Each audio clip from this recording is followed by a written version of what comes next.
ஹர ஹர நம பார்வதி பதகே ஹர ஹர மகாதேவா. தென்னாருடைய சிவனை போற்றி, எந்நாட்டவர்க்கும் இறைவா போற்றி.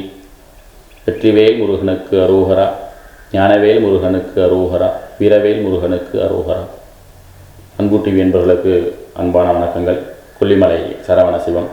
2026 புத்தாண்டு பலன்கள். கன்னிராசி.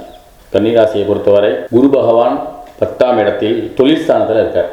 அதே போல் வரக்கூடிய சனி பகவான் 7ஆம் இடத்தில் சுகஸ்தானமாகவும், ராகு பகவான் 6ஆம் இடத்திலும், கேது பகவான் 12ஆம் இடமான விரயத்துக்கு வரார்.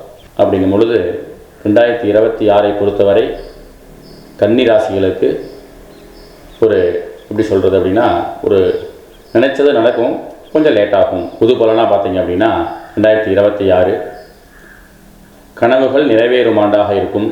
குடும்பத்தில் பொருளாதார நிலை சிறப்பாக இருக்கும். இதிலுமே சிறப்பாக செயல்பட்டால் அதுக்கு படிப்படியான முன்னேற்றம் கிடைக்கும். எப்படின்னா கொஞ்சம் கொஞ்சமாக அதற்கான அமைப்புகள் இருக்குது. சமூக வாழ்க்கையில் சாதகமான ஒரு முடிவு இருக்கும். அதே போல் ஆரோக்கியத்தை பொறுத்தவரை நல்ல ஆரோக்கியத்தை கவனித்து கொள்ள வேண்டும். ஆரோக்கியம் ரொம்ப முக்கியம் கன்னிராசி அன்பர்களுக்கு. அதே போல் சொன்ன சொல்லை காப்பாற்ற முடியும்.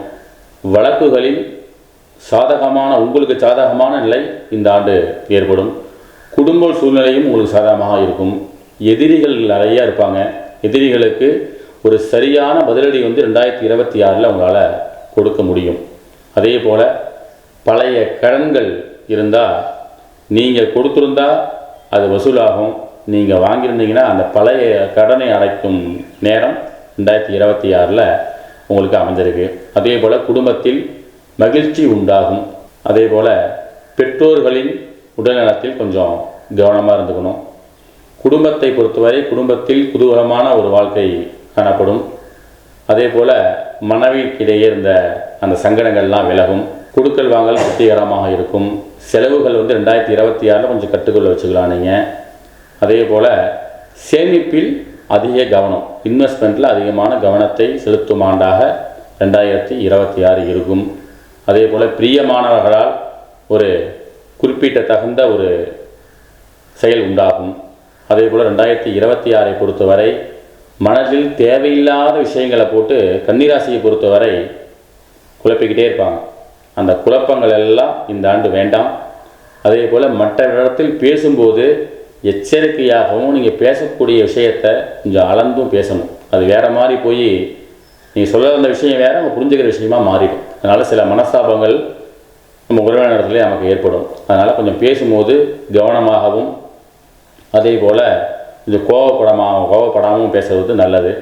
அதே போல் 2026 பொறுத்தவரை தடைகள் எல்லாம் விலகும். அந்த தடையை விலகணும் அப்படின்னா தெய்வ வழிபாட்டின் மூலம் மட்டுமே எல்லா தடையும் விலகும்.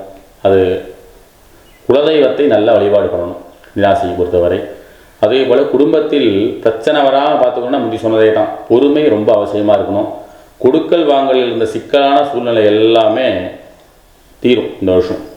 அதே போல் பார்த்திங்கன்னா பயணங்களை பொறுத்தவரை 2026 பயணங்கள் வியாபாரம் தொடர்பாக வெளி மாநிலங்கள், வெளி மாவட்டங்களுக்கு அதிகமாக பயணம் செய்கிற ஒரு அமைப்பு உங்களுக்கு உண்டு. உங்களை பொறுத்தவரையும் இந்த ஆண்டு பெருமாள் வழிபாடு, சனிக்கிழமையான ஒரு பெருமாள் ஆலயத்துக்கு சென்று பெருமாளை வழிபடணும். அதே போல் சங்கடங்கள்லாம் தீரணும் அப்படின்னா விநாயகர் வழிபாடு ரொம்ப ரொம்ப அவசியம். மொத்தத்தில் 2026 கன்னி ராசிக்கு முயற்சிகள் பண்ணி ஆன்மீக ரீதியாக இறைவனை வழிபாடு செய்வதன் மூலம் இந்த ஆண்டு ஒரு சிறப்பான ஆண்டாக அமையும். நன்றி, வணக்கம்.